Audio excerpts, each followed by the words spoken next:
¿Cómo están? En este nuevo video vamos a ver cómo resolver sistemas hiperestáticos. Vamos a ver cómo plantear lo que se denomina el método de las fuerzas.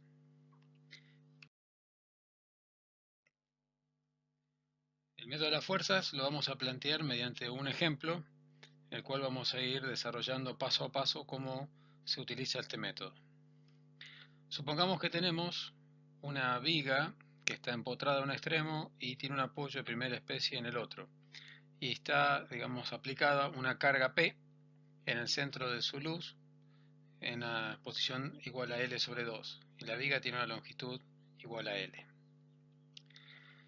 Lo primero que tenemos que hacer es determinar el grado de hiperestaticidad de esta estructura. Recordemos que el grado de hiperestaticidad se define como los vínculos externos más los vínculos internos menos los grados de libertad. Para este caso concreto tenemos que el grado de hiperestaticidad va a ser igual a vínculos externos, tenemos 4, es decir, tenemos 3 vínculos externos en el empotramiento, de lo que son restricciones de desplazamientos verticales y horizontales y giros, más una restricción vertical en el apoyo de primera especie, o sea que son 4 vínculos externos.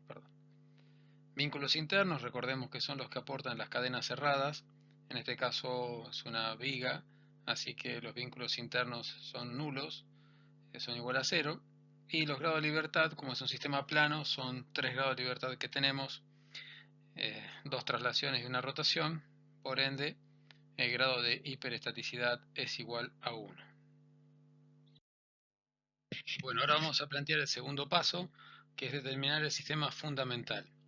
A partir del hiperestático, el sistema fundamental es un sistema isostático equivalente que consiste en reemplazar los vínculos superfluos por incógnitas a determinar, que en este caso son las reacciones de esos vínculos, que pueden ser fuerzas o momentos.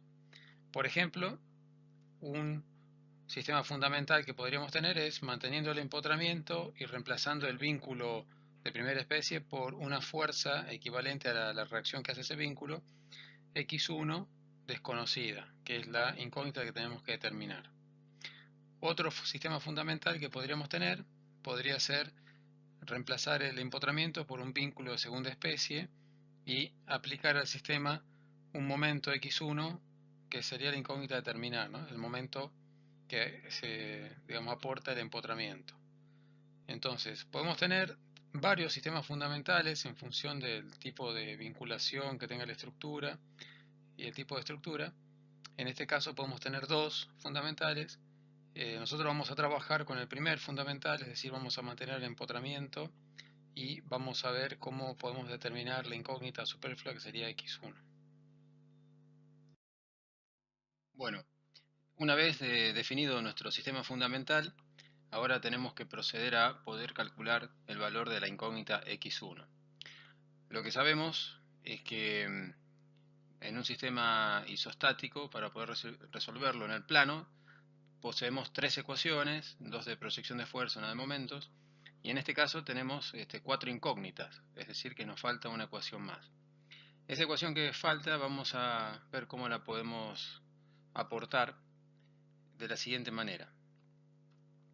Si en la estructura de nuestro sistema fundamental solamente evaluamos el efecto que tiene la carga P por sí sola, vemos que tenemos en el extremo donde está el vínculo de primera especie que ahora hemos reemplazado por una fuerza, si retiramos el vínculo y la fuerza x1, la carga P va a producir un desplazamiento delta P en ese extremo. Si ahora evaluamos el efecto de x1 por sí sola sin tener en cuenta el efecto de las cargas exteriores, x1 va a producir un desplazamiento delta x1 en el extremo donde está aplicada x1. Entonces, como en el hiperestático que teníamos de partida, en el extremo de la barra hay un apoyo de primera especie, ese nodo, ese punto no se puede desplazar ni para abajo ni hacia arriba. Entonces, la cuarta ecuación va a ser una ecuación de nulidad de desplazamientos, donde el desplazamiento que provoca la carga exterior P y el desplazamiento de x1 tiene que ser igual a 0. Entonces, lo que tenemos que ver es cómo hallar los desplazamientos que aporta cada una de estas cargas. Por un lado sabemos que vamos a denotar a delta P, el desplazamiento de la carga exterior, como el delta minúscula 1, 0. ¿Qué significa esto? Delta minúscula 1 implica la posición donde se está aplicando el desplazamiento, y el segundo subíndice 0 indica quién lo está provocando. En este caso, el delta 1, 0 sería el desplazamiento en la posición 1 debido a la carga exterior. Vamos a tomar siempre el valor, el coeficiente 0, el subíndice 0 para las cargas exteriores. Y por otro lado, el desplazamiento que provoca x1, delta x1, lo vamos a poder determinar como el delta minúscula 1, 1 por x1.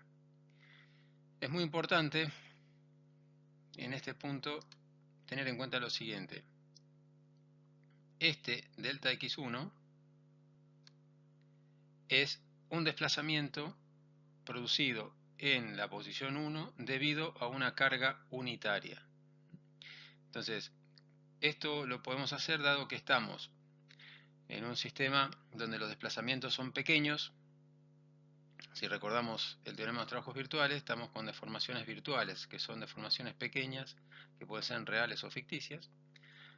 Entonces, en este caso, al estar con deformaciones pequeñas, estamos en el campo elástico, es decir, que hay una proporcionalidad entre carga y deformación. Entonces, si somos capaces de poder determinar cuánto es el desplazamiento que provoca en esta estructura una carga unitaria en la posición 1, el desplazamiento que va a provocar x1 va a ser proporcional a ese desplazamiento que provoca una carga unitaria. Entonces, el desplazamiento de x1 va a ser igual al desplazamiento que provoca esa carga unitaria por x1. O sea, se va a desplazar tantas veces el desplazamiento en el punto 1,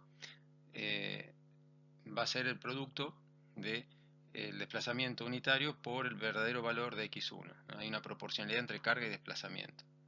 Entonces, la ecuación finalmente nos va a quedar como delta 1, 0, que es el desplazamiento en 1 debido a las cargas exteriores, más delta 1, 1, que es el desplazamiento en 1 producido por una carga unitaria por el verdadero valor de x1.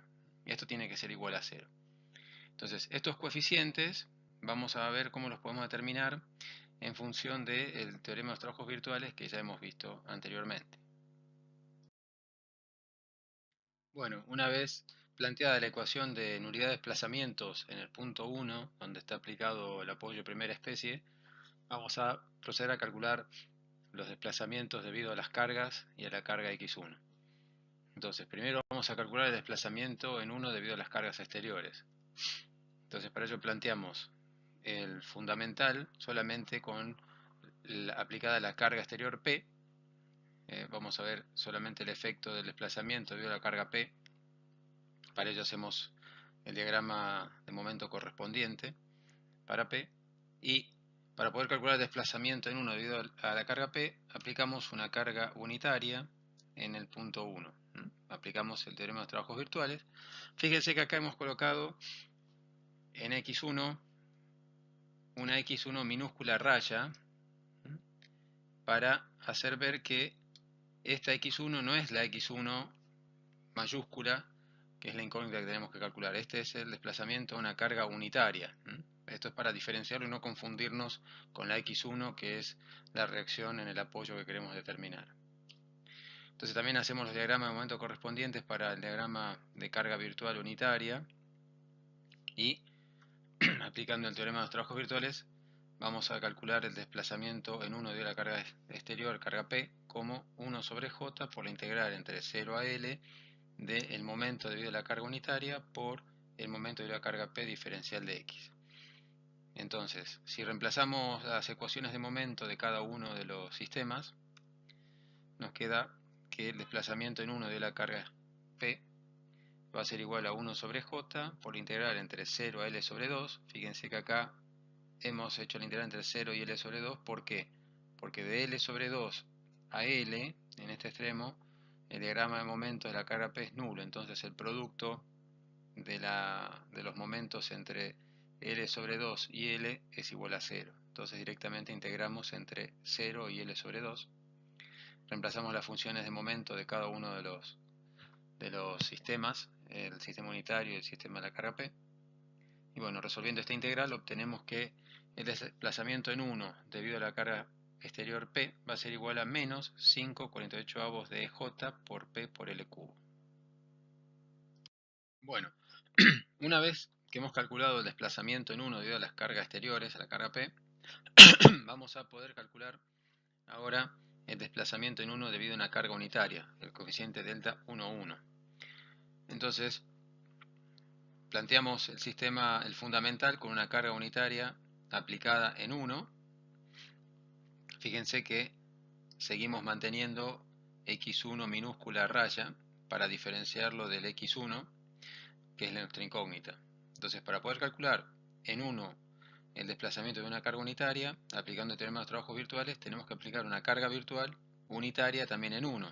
Es decir, nos va a quedar otro sistema equivalente, ¿sí?, de la carga unitaria, para poder determinar el desplazamiento en 1 debido a una carga unitaria. Entonces, si aplicamos el teorema de los trabajos virtuales, tendremos que el desplazamiento en 1 debido a una carga unitaria va a ser igual a 1 sobre j por la integral entre 0 y L del momento de la carga virtual en 1 por el momento en el sistema de formación virtual 1, diferencial de x. Si reemplazamos las funciones de momentos de ambos diagramas, podemos ver que ahora sí la integral la podemos hacer entre 0 y L, dado que la función momento es continua, ¿sí?, y no nula, diferente de 0 entre 0 y L. Entonces nos queda el coeficiente 1,1, delta 1,1 como 1 sobre j por la integral entre 0 a L de la función L menos x por la función L menos x son iguales, diferencial de x. Resolviendo esta integral nos queda que el delta 1,1 es igual a 1 sobre 13j por L cubo. Bueno, entonces ahora recordando la ecuación de nulidad de desplazamientos, tenemos que el desplazamiento debido a la carga exterior es en 1, tiene que ser igual al desplazamiento en 1 debido a una carga unitaria por el verdadero valor de x1. Esto tiene que ser igual a 0. Recordemos, una vez más, que este término que tenemos acá lo podemos hacer dado que las deformaciones son pequeñas, no estamos en límite elástico, es decir, si retiramos las cargas la estructura vuelve a su posición indeformada. Entonces, digamos, existe proporcionalidad entre carga y deformación. Entonces, si puedo calcular el desplazamiento que provoca una carga unitaria, el desplazamiento que provoca x1 va a ser igual al desplazamiento de esa carga unitaria por el verdadero valor de x1. Entonces, ahora lo que tenemos que hacer es reemplazar en esta ecuación los coeficientes que hemos obtenido. Entonces nos queda el delta 1, 0 es menos 5/48 de j por p por l cubo, más el delta 1, 1 que es 1 sobre 13j l cubo por x1. Entonces, bueno, tenemos que calcular x1 de acá y obtenemos que x1 vale 15/48 de p. Entonces, ahora tenemos nuestro fundamental, que es un sistema isostático, en el cual ya tenemos nuestra incógnita de x1 determinada como 5/48 de p. Entonces ahora lo que tenemos que hacer es poder calcular las reacciones en el empotramiento. Vamos a ver cómo podemos hacer eso. Bueno, ahora vamos a proceder a calcular las reacciones en el empotramiento. Entonces, si recordamos nuestro fundamental, ahora con el valor de x1 ya calculado, vamos a poder determinar el valor de las reacciones en el empotramiento. Lo podemos hacer por dos maneras, dos caminos. Una es directamente hacer la sumatoria de fuerzas y momentos en el punto A en el empotramiento y podemos calcularlo como cualquier isostático, dado que ya tenemos determinado la incógnita de x1. Otra manera que vamos a ver acá es, digamos, teniendo en cuenta la superposición de efectos. Por un lado, las reacciones en el empotramiento debido a las cargas exteriores P y por otro lado, las reacciones en el empotramiento debido a la carga unitaria X1 minúscula raya.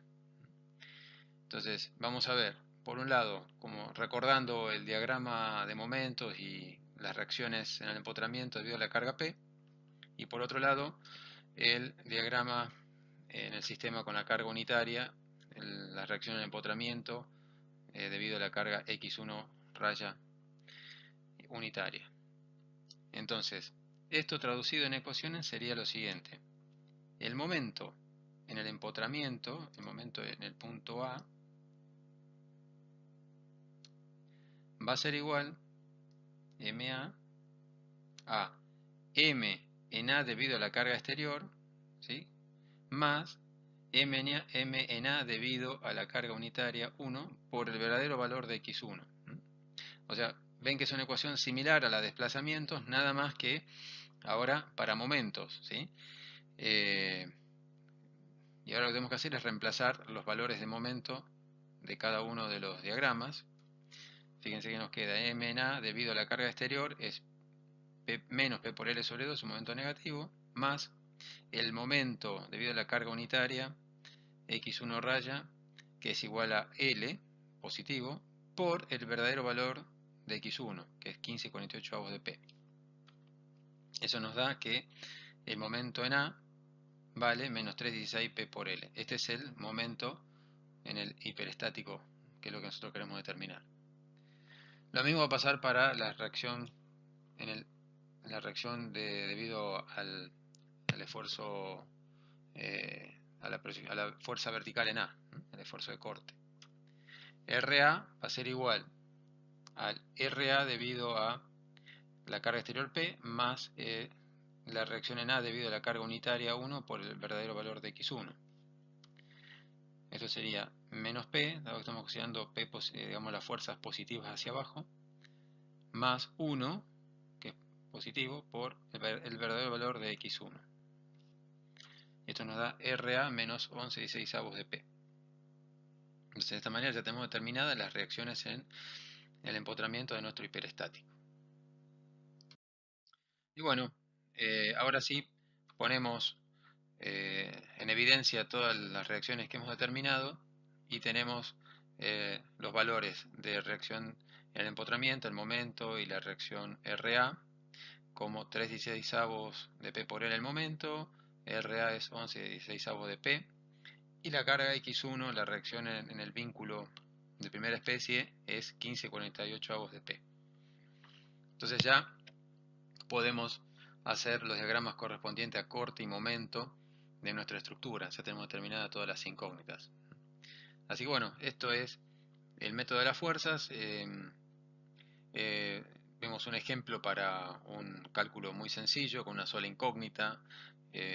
Bueno, si tenemos más de una incógnita, como puede ser por ejemplo otro caso de una viga que esté bien potrada, tendremos que determinar más de una incógnita. El procedimiento es el mismo y tendremos que agregar tantas ecuaciones de nulidad de desplazamientos o de giros de acuerdo al tipo de fijación que tengamos, de vinculación, en función de la cantidad de vínculos superfluos que tengamos. Si tenemos un hiperestático de grado 2 o de grado 3, tendremos que aplicar, digamos, una cantidad igual de ecuaciones de nulidad de desplazamiento de giros para poder calcular esas incógnitas. Y bueno, espero que haya sido de utilidad y seguiremos viendo más ejemplos posteriormente. Gracias.